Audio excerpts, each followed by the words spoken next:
Joe Biden के दोबारा सदारती उम्मीदवार रहने की जिद के सबब अमेरिका की डेमोक्रेटिक पार्टी में फूट पड़ती नजर आ रही है। डेमोक्रेटिक पार्टी का नेशनल कन्वेंशन 19 से 22 अगस्त को शिकागो में होगा, जिसमें सदारती उम्मीदवार को बाज़ाब्ता तौर पर नामजद किया जाएगा। ताहम सदारती उम्मीदवार को बाज़ाब्ता चुनने वाले बाज डेलीगेट्स ने फैसला कर लिया है कि अगर जो बाइडेन दोबारा सदारत के उम्मीदवार रहे तो वो कन्वेंशन का बाइकाट कर देंगे। तो शक्कू डिजिटल की वीडियो में खुशामदीद। नाज़रीन, डेलीगेट्स पार्टी के वो लीडर होते हैं जिन्हें रियासत या बैरून मुल्क मुकीम डेमोक्रेटिक्स की नुमाइंदगी के लिए चुना जाता है। आम तासुर है कि प्राइमरीज में डेमोक्रेटिक वोटर अपने सदारती उम्मीदवार को चुनते हैं, ताहम हकीकत में बिलाखिर डेलीगेट्स सदारती उम्मीदवार का इंतखाब नेशनल कन्वेंशन में करते हैं। इस साल तकरीबन 4672 डेलीगेट्स हैं, जिनमें से 3933 प्लस डेलीगेट्स हैं और 739 ऑटोमेटिक यानी सुपर डेलीगेट्स हैं। डेमोक्रेटिक नामजदगी जीतने के लिए सदारती उम्मीदवार को कम से कम 1968 प्लस डेलीगेट्स की हिमायत दरकार होती है।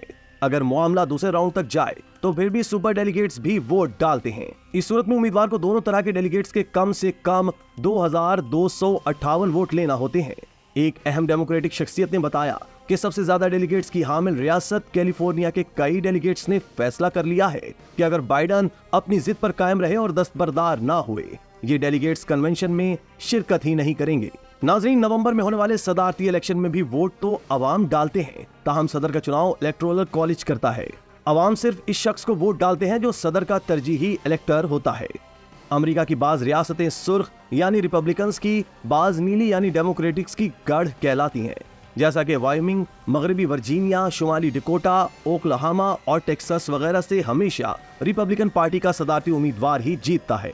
इसी तरह कैलिफोर्निया और न्यूयॉर्क व दीगर से हमेशा डेमोक्रेटिक पार्टी का उम्मीदवार ही जीतता था। इलेक्शन में फैसला कुन किरदार 5 सा पलटने वाली रियासतें अदा करती हैं, जिनके वोटर्स की बड़ी तादाद अगर किसी उम्मीदवार के हक में वोट डाल दे तो फिर हरीफ की शिकस्त पर मोहर सब्त हो जाती है। अगरचे सदर बाइडेन के लिए दोबारा सदारत का उम्मीदवार रहना ही इम्तिहान बन चुका है, ताहम अगर वो दोबारा नामजदगी हासिल करने में कामयाब हो भी जाए, इस सूरत में भी नवंबर के सदारती इलेक्शन में उनकी जीत इसलिए गैर यकीनी है क्योंकि सर्वे के मुताबिक 5 सा पलटने वाली 6 रियासतें जिन्हें जो बाइडेन ने सन 2020 में जीत लिया था, इस बार वहां उनकी पोजीशन डोनाल्ड ट्रंप के मुकाबले में कमजोर नजर आती है। इन रियासतों में Arizona, Georgia, Michigan, Nevada, Wisconsin और पेंसिल्वेनिया शामिल है। पेंसिल्वेनिया वही रियासत है जहां रिपब्लिकन सदारती उम्मीदवार डोनाल्ड ट्रंप पर रैली के दौरान कातिलाना हमला किया गया था। इस हमले में डोनाल्ड ट्रंप जख्मी होने के बावजूद जूते छोड़कर न भागने, खून आलूद चेहरे के साथ मुक्का लहराकर जंग जारी रखने का अज़म करने और उनके सर पर अमेरिकी परचम लहराने की तस्वीर वायरल होने के सबब रिपब्लिकन उम्मीदवार की मकबूलियत कई गुना बढ़ चुकी है। रिपब्लिकन पार्टी का नेशनल कन्वेंशन भी इस बार गैर मामूली रहा है, जहां वो तमाम रहनुमा बशमूल रॉन डी सेंट्स, निकली हेली और वोक रामास्वामी, जो डोनाल्ड ट्रंप के मुकाबले में कभी सदारती उम्मीदवार बनना चाहते थे, अब ट्रंप की हिमायत में एक ज़बान नजर आते हैं। रिपब्लिकन पार्टी में अपने उम्मीदवार की ऐसी गैर मामूली हिमायत ने भी डेमोक्रेटिक पार्टी को हिलाकर रख दिया है। इससे पहले जब डोनाल्ड ट्रंप पर मुख्तलिफ इल्जामात के तहत फर्द जुर्म आयद की गई तो रिपब्लिकन हलकों ने इसे भी सियासी मुकदमेबाजी करार दिया था और इसे बुनियाद बनाते हुए सदारती इंतखाबी मुहिम के लिए $150 मिलियन चंदा जमा कर लिया था। और अब दुनिया के अमीर तरीन शख्स एलोन मस्क ने कहा है कि वो डोनाल्ड ट्रंप की इंतखाबी मुहिम को माहाना $45 मिलियन देंगे और ये अमल नवंबर के सदारती इलेक्शन तक जारी रहेगा। नाज़रीन, एलोन मस्क सिर्फ एक शख्सियत है, जबकि कई और ऐसी शख्सियात भी हैं जो डोनाल्ड ट्रंप की हिमायत में डॉलर निछावर करने पर तैयार हैं, यानी इंतखाबी मुहिम के लिए ट्रंप को रकम की कमी नहीं। बाइडेन को अक्सर मुख्तलिफ सूरत हाल दरपेश है। मायनाज अदाकार जॉर्ज क्लूनी और जूलिया रॉबर्ट्स ने 4 हफ्ते पहले बाइडेन के लिए फंड रेजिंग की थी और एक ही रात में $30 मिलियन जमा कर लिए थे, मगर जॉर्ज क्लूनी जैसे हॉलीवुड स्टार ने भी अब बाइडेन से कहा है कि वो दस्तबरदार हो जाए।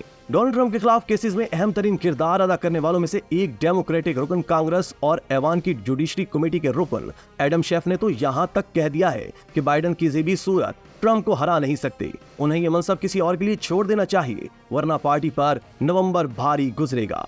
इस सूरत हाल में जो बाइडेन अगर सोने को छू रहे हैं तो वो भी मिट्टी बन रहा है।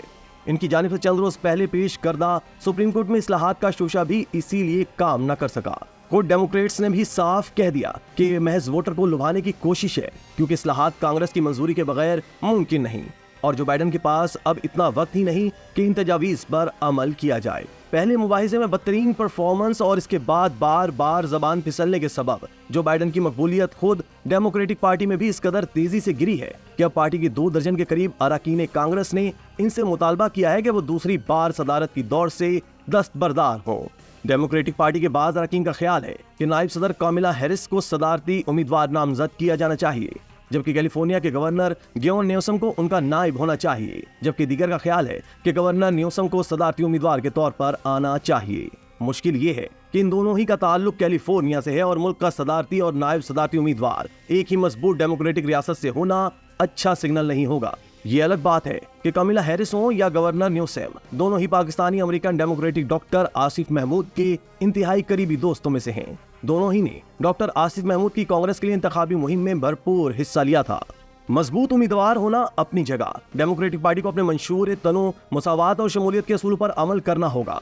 जैसा कि जो बाइडन ने एक इंडियन अमेरिकन पस मंजर से ताल्लुक रखने वाली कामिला हैरिस को अपना उम्मीदवार बनाकर किया था, या अफ्रीकन अमेरिकन पस मंजर रखने वाले बराक ओबामा ने सफेद फार्म बाइडन को अपना नायब चुनकर किया था। डेमोक्रेटिक पार्टी को सदारती उम्मीदवार की नामजदगी के साथ साथ एक और बड़ा चैलेंज मुतासिरकुन बयानिया सामने लाने का भी दरपेश है। पार्टी पर दबाव है कि वो कोई ऐसा चमत्कार करे या बयानिया पेश करे जिससे ट्रंप पर हमले से पैदा सूरत हाल और सदारती मुबाहिसे से जारी मुअम्मर बाइडन की गलतियों से अवाम की तवज्जो हटाई जा सके। बाज डेमोक्रेट्स का ख्याल है कि आइंदा चंद हफ्तों में अगर इनकी पार्टी की जानिब से करिश्माती सदारती उम्मीदवार और सहरंगेज बयानिया सामने ना आया तो डोनाल्ड ट्रंप सदारती इलेक्शन में क्लीन स्वीप कर सकते हैं। इस पस मंजर में जो बाइडन को अचानक कोरोना होने को कई मायने दिए जा रहे हैं। बाज राय का कहना है कि जो बाइडन रफ्ता रफ्ता पस मंजर में जा रहे हैं। अब रिपब्लिकन नेशनल कन्वेंशन के इख्तिताम और डेमोक्रेटिक नेशनल कन्वेंशन के आगाज से पहले बाइडन का दस्तबरदार होना और डेमोक्रेटिक सदारती उम्मीदवार के लिए किसी और शख्सियत के नाम का ऐलान हैरान कुन नहीं होगा। इसी तरह की मजीद वीडियोस देखने के लिए आप हमारा चैनल सब्सक्राइब करके बेल का आइकॉन प्रेस करें। इसके अलावा एहलियान कराची के लिए रोजनामा तशक्कुर हर स्टॉल पर मौजूद है।